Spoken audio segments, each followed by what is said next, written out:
శ్రీకాకుళం పట్టణంలో శ్రీ కాకి రామం గారు మరియు శ్రీమతి లక్ష్మీకాంతం గారి ఆఖరి సంతానంగా 1965 సంవత్సరం జూన్ నెలలో జన్మించారు.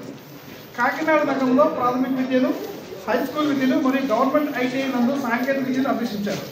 శ్రీనివాసరావు గారు 1983-84 సంవత్సరంలో నేవల్ డాక్టరేట్ అప్రెంటిస్ స్కూల్ నందు శిక్షణ పూర్తి చేసుకుని 1984 సంవత్సరంలో జూలై నెలలో డైరెక్ట్గా HSC2గా సోలార్ సెంటర్లో జాయిన్ అయ్యారు.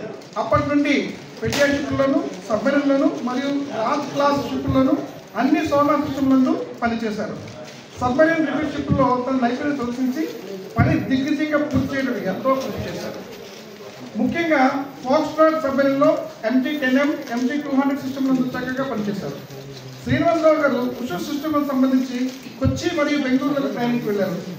MG-200 సిస్టమ్కు సంబంధించి ముంబై డాక్టరేట్ పంపి వారి సేవలను వినియోగించుకున్నారు.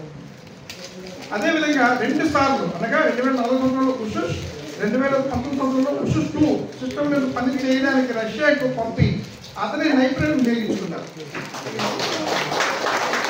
అతని పనితనానికి గుర్తుగా 2008 సంవత్సరంలో AIC క్యాష్ అవార్డు ఇచ్చి సత్కరించారు. శ్రీనివాసరావు గారు ఉద్యోగం చేస్తూ కూడా చూడండి, శ్రీనివాసరావు గారు జాబ్ చేస్తూ కూడా తన మిగిలిన సమయంలో పార్ట్ టైమ్గా ఆంధ్ర యూనివర్సిటీ ఓపెన్ యూనివర్సిటీ ద్వారా BAను, OU ఓపెన్ యూనివర్సిటీ ద్వారా పోస్ట్ గ్రాడ్యుయేట్ డిప్లొమా IRPM చేశారు. ఇది మన అందరికీ, యువతకి అందరికీ కూడా ఆదర్శం. నేను కూడా యువతలుగా కలిసిపోయాను కాబట్టి ఉద్యోగం చేస్తూ కూడా చేశారు కాదు. శ్రీనివాసరావు గారు 1984 జూన్ నెలలో ఏలూరు పట్టణం చెందిన శ్రీమతి ముస్సూరు పేరయ్య గారు మరియు శ్రీమతి అన్నపూర్ణ గారి ఆఖరి సంతానమైన పద్మజావాణి గారిని వివాహం చేస్తున్నారు. వారి సాధర్యంలో ఒక కుమార్తె బ్రాహ్మణి అలైక్య మరియు 2 కవల కుమారులు వెంకటసాయి రాహుల్, ఆదిత్య సాయి రోహితులు జన్మించారు. అలైక్య బీటెక్ పూర్తి చేసి హైదరాబాద్ MNC కంపెనీలో అసిస్టెంట్ మేనేజర్ పనిచేస్తున్నారు. మరియు పెద్ద కుమారుడు రాహుల్ అమెరికాలో AI విభాగంలో MS మరియు చిన్న కుమారుడు రోహిత్ హైదరాబాద్లో MBA చేస్తున్నారు.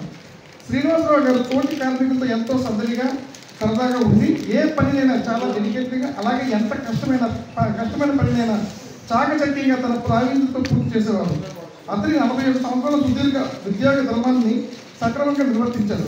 వారి ఉద్యోగ విరమణ అనంతరం కుమారులకు వారు జరిపించి మనుమరాలతో నిండు నూరేళ్లు ఆయురారోగ్యాలతో సంతోషంగా ఉండాలని భగవంతుని ప్రార్థిస్తూ ఇప్పుడు మీ సోమవారం గురించి జరిగింది.